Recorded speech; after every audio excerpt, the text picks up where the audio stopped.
Caribbean agriculture ministers have proposed to set up an agriculture fund for capacity building in the region. This follows recent meetings of agriculture ministers at the 8th Caribbean Week of Agriculture in St. Vincent. More in this Shadalal report.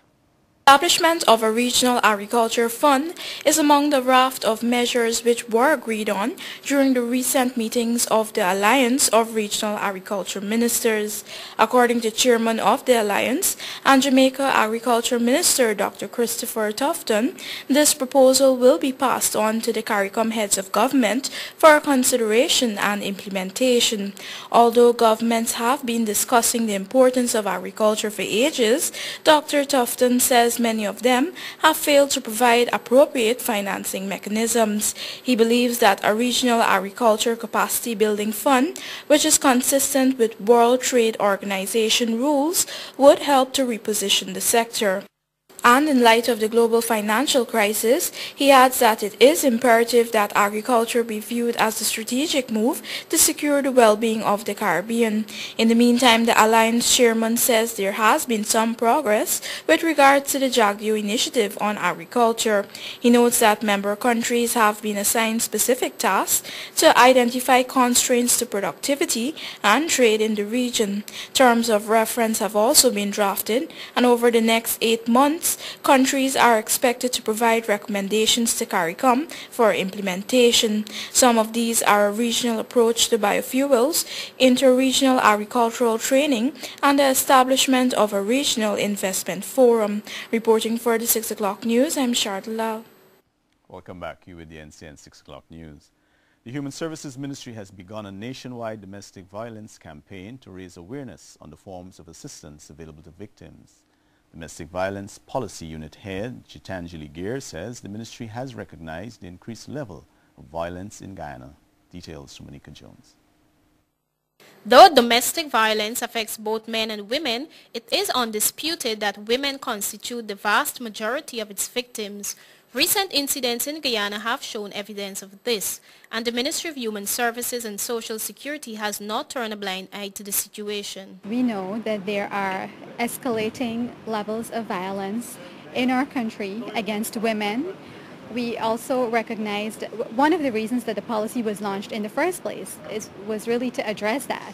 And as head of the unit, my job is to just go, this is one of the many tasks to help conduct public awareness sessions. And because we at the ministry, we've looked out there and we recognize that yes, there is an increase in terms of the levels of, in terms of the women being affected by domestic violence. A domestic violence policy was launched in June, which has at its core the transformation of attitudes that condone such violence, such as gender stereotyping and discrimination. Domestic Violence Policy Unit Head Gitanjali Gear indicated that social workers are stationed throughout the country to offer support to victims. If a person experiences domestic violence, they can come into the ministry for advice, they can come into the ministry for counseling. When they are ready, they can approach legal aid. The victim of domestic violence can also file for a protection order. Those are some of the options that are available, but it depends on the victim's circumstance, what the victim tells the qualified social worker or the qualified counselor. And in some cases, it does depend on the actions that that victim is willing to take. Today, media workers at the Government Information Agency were sensitized on the issue since the media has a major role to play in informing the public. Monica Jones, the 6 o'clock news. A mid-afternoon fire assumed to be of electrical origin has left a family of 6 homeless after it destroyed their entire one-flat Lamaha Springs home. Neighbors were unable to save anything as no one was at home at the time. Here's more. 33-year-old Rhonda Garnett, who is a cleaner at John Finance, was at work when she got a call about her home being on fire. Her husband Carl was also at work and their children in school.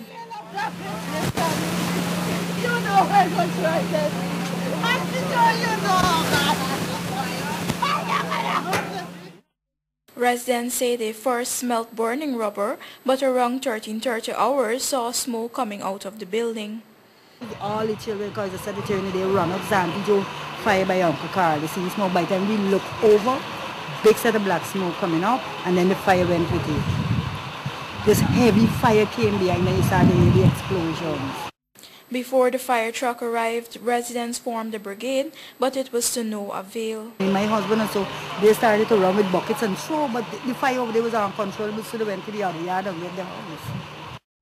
On arrival, Mistress Garnett found that nothing was left but the foundation of what was once her home.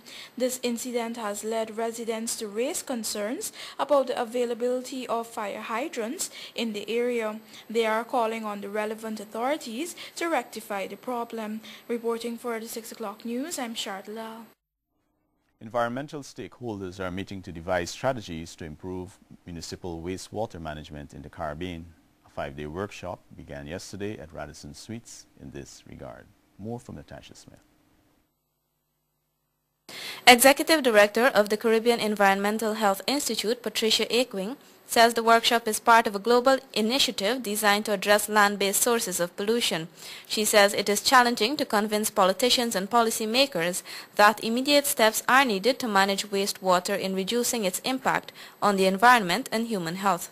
Tons of effluent are discharged into our coastal and marine environment daily, and we are especially vulnerable.